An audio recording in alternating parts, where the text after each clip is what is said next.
Welcome into the NoBS Fantasy Football Show. Today, we're going to be covering the top 15 quarterbacks for week one, as well as one sleeper who's available in a lot of leagues who I think could make a big impact. We're going to get right into it because this is NoBS and go right to my quarterback 15, and that is Jared Goff. Last season, he was the quarterback 7, and some of you may be saying that this is low. Some may be saying this is too high, but I'm going to go to his game log here. And we're going to check it out where you can see he did have some great games, but he also had some pretty bad games in the middle of the season here. So I love this WalterPicks, the advanced game logs. You can see some games he's thrown a ton of passes. That's what I'm looking at here, pass attempts. You can see some games, ton of passes, but some games not really enough to be an amazing fantasy football option. I'm going to scroll back to his fantasy points here. And we got a nice week one matchup. Let's look at his week one matchup this week.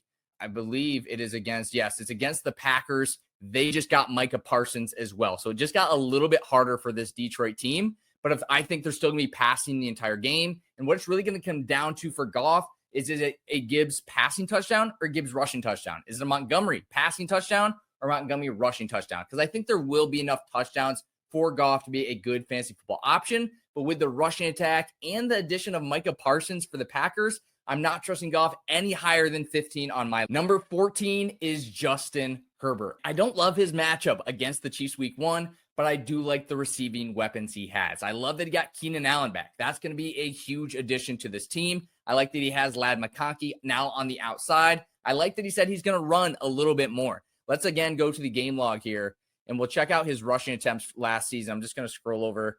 We'll check out we got his passing attempts, not the highest. This is a run first team. But you look at his rushing attempts, 16th in the league. We'll click on that in the WalterPicks app. Makes it so easy to do any research you want to do.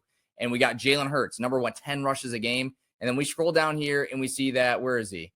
Where is Justin Herbert? Way down here at quarterback 16, only 4 rushes a game. This year, he says he's going to rush a little bit more. I do think he could have some upside here, but he's number 14 for me. Number 13 is Caleb Williams. And I know last year, looking right at the WalterPicks app, we can see he was quarterback 19. Only 15.6 points per game. We'll do a quick comparison to the guys he was around last year. You can see, let's just scroll down. We got to scroll down, unfortunately, here. We see Geno Smith, Caleb Williams, Drake May, all around the same level. But let's check the game log. Because remember last year, the offensive line was terrible. They've made some good upgrades there. They added Ben Johnson as well. And you can see that he's got a lot of bad weeks on here, but he also has some great weeks. They added Colson Loveland. They added Luther Burden. And I know some people do have Caleb Williams higher in their rankings this week, and some have him lower as well. But for me, I think Caleb Williams is an amazing option, and that's why I've got him at number 13. QB 12 is Drake May, another quarterback that didn't have the best season last year, only 15.6 points per game. But looking at the WalterPicks app, we see his rush yards, QB 5. Absolutely love that for fantasy football. His rush share, QB 12.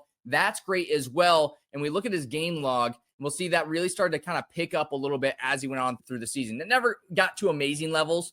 We can see his rush share here. That's this column here, 13th in the league, 4.5 carries a game. But it did start to tick up towards the end of the season. We got 5s, some 6s compared to some 3s at the beginning of the year. And with Stephon Diggs, Trevion Henderson, Hunter Henry, I think Drake May plus a little rushing upside cracks the top 12 for me this week. Number 11, I've got Kyler Murray. Some of you may have him higher. Some of you may have him lower, but I really want to see what he does week one against the Saints. And against a different team, I may have him even a little bit higher, but against the Saints, James Conner, Trey Benson, I think we're going to see a lot of those two. Can he get the ball to Marvin Harrison Jr., or is it going to be a bunch more Trey McBride? That's kind of what I think, but we're going to see in this game. And let's just check out his game log last year, because he was the most unstartable, I think the most unstartable top 12 quarterback in fantasy football history. Because again, let me just remind you here, quarterback 12, look at this game log. Absolutely atrocious. Here we got 28, 25, 22, 28. But look at almost every other week, never really putting good weeks together. He was unstartable. 10,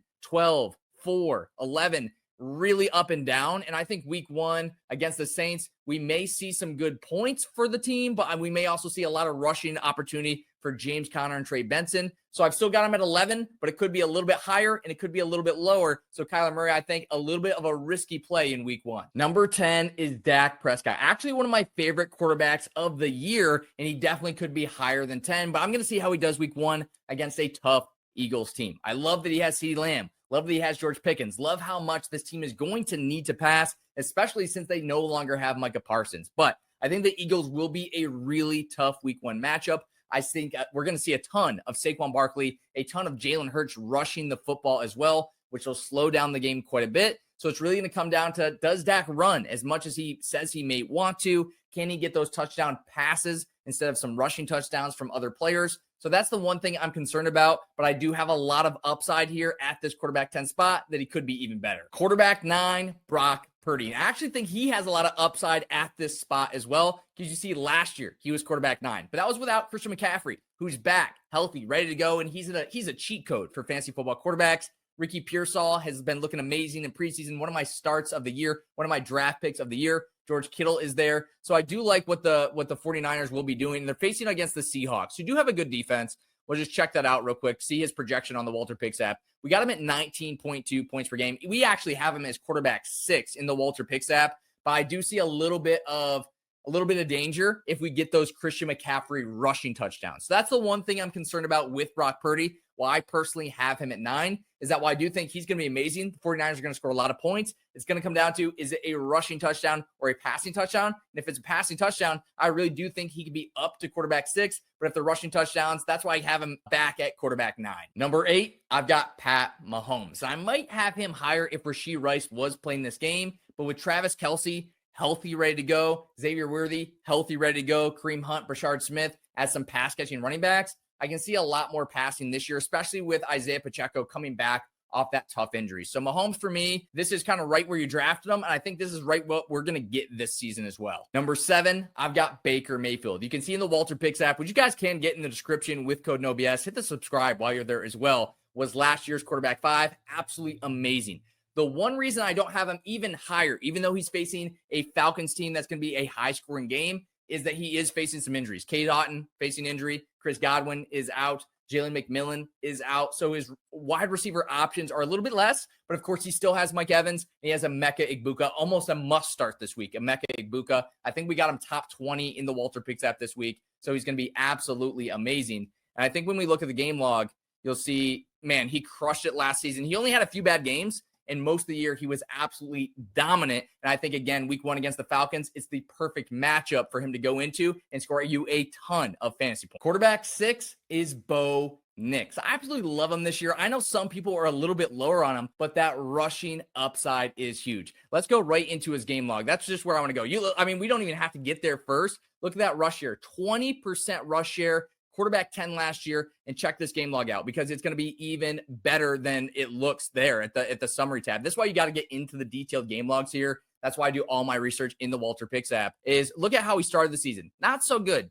13-10, the 19 was good, but at the end of the season, he really started to turn up. And this is what Bo Nix can do. Look at his rush attempts per game, and look at this column here, right here. Rush attempts, 10th in the league, and you can see so much green in that column. And I think week 1 against the Titans, they're going to have a lot of opportunity. They're going to be running the ball. I like RJ Harvey. I like J.K. Dobbins, but they're 7.5-point favorites. Bo Nix will be rushing the ball, so I'm really excited what he's going to produce this week, and I'm definitely higher on him than most. If you got him, I'm excited that you got him in your lineup this week. QB5, I've got Joe Burrow. Last season's quarterback 3, I think he just has a tougher matchup week 1. Mason Graham, really excited about him. He's a new rookie acquired by the Cleveland Browns, so excited about. Of course, they got Myles Garrett as well. And we'll have to see how this game goes if the Bengals can build a big lead and maybe hold the Browns back a little bit. The Browns defense last year, or the Bengals defense against the Browns, that was like their only good fantasy weeks of the year. And if the Bengals get a big lead, we may see a lot of Chase Brown in this game, a little bit less passing.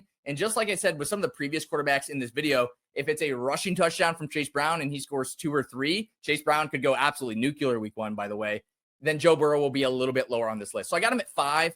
Big respect. Everybody above him is a rushing quarterback. You guys know which 4 it's going to be by now. We also have that surprise sleeper at the end who's probably available on waivers. But the next 4 quarterbacks are rushing quarterbacks, which of course gives them a small advantage. Quarterback 4 is Jalen Hurts. And this is another big question mark, just like I said with Joe Burrow. Who scores the touchdowns? If it's Jalen Hurts, might be quarterback 1 on the week. Let's just head right to the game log here. You can see absolutely dominant passing touchdowns. Not the most, 25th, what's that say? But rush yards, 4th for quarterbacks, rushing TDs. He almost had a touchdown per game. And that's really what's going to come down to how good he is this week. Because if he doesn't have the touchdown, he's probably not going to have the most fantasy points. But if he does have the touchdown, you can see where he doesn't score a touchdown, he's not super startable, but thankfully he scores a touchdown almost every week. But I think week 1 against the Cowboys is going to be a Saquon Barkley day. That's actually one of my favorite props for week 1, by the way, is the Saquon Barkley rushing prop. I think he's just going to go crazy. And it's really going to depend, can Jalen Hurts get that rushing touchdown? That's why I have him at number 4. He could either be number 10, he could be number 1, but it's all going to come down to that rushing touchdown, which is why I like the other 3 quarterbacks a little bit better. Number 3, Jaden Daniels. I'm excited for the sophomore season. I'm slightly scared of the sophomore slump, but with the rushing upside, the rushing attempts, look at this rush share, 28%. And Bill Krosky-Merritt, Austin Eckler, Chris Rodriguez, these guys is probably going to be about the same, where you see so much rushing again this year from Jaden Daniels. Quarterback 4 last season, rush yards per game, first in the league. We'll probably see that again a lot this year. So really excited about Jaden Daniels, especially against a weaker Giants defense. But with their good pass rush, that could actually force Daniels to run even more. So I'm even more excited about Daniels, and that's why I got him at number 3. Number 2, number 1, you pick, but I've got Josh Allen at number 2. And just for one reason I'll talk about when I get to Lamar Jackson, spoiler alert. But Josh Allen, amazing quarterback. Love that he's facing the Ravens. They are a tough defense. And again, this is like the other rushing quarterbacks. Does he get the rushing touchdown, or do they go to James Cook, who the Bills recently paid? So amazing start. Bills Ravens, that's going to be a high-scoring game. Really excited about everything. That Sunday night game is going to be one of the games of the year. MVP-like battle on the line. And, you can't go wrong. Josh Allen, he's my first pick in fantasy football. But week 1, I'm going as my quarterback 2. QB1, before we get to my sleeper of the week, who, again, maybe on waiver wires, is Lamar Jackson for one reason. Not because he was quarterback 1 last year, not because of all the rush attempts he had last year, not because of any of that. It's about his week 1 last season. He treats this game like the Super Bowl. Look at his passing touchdowns, just 1, but look at his rush yards, 122 rush yards. We look at his rush attempts, 16 rush attempts, 50% of the rush share week 1. He goes out there to make a statement to win week 1. So if you got Lamar Jackson on your team, I think he's healthy enough. I think he's going to play that. He's going to be just fine. And this is the type of game that you definitely want him on your team. Week 1, he's going to be rushing a whole lot. Now, my sleeper of the week. Make sure you guys subscribe, by the way. We're going to be making YouTube content for you all season long. Make sure you check out the WalterPicks app as well with code NoBS. It is your fantasy football cheat code. And our sleeper of the week is Matt Stafford. As long as he's healthy, as long as he plays. Because I think he's majorly underrated for one reason, and it's Davante Adams. He's an amazing touchdown scorer, and Matt Stafford really hasn't had an amazing touchdown scorer on his team for the Rams. It just hasn't been that kind of guy, but Davante Adams is amazing in the red zone. So the chances that Matt Stafford throws a few extra touchdowns this season, I think actually could be a lot more extra touchdowns this year,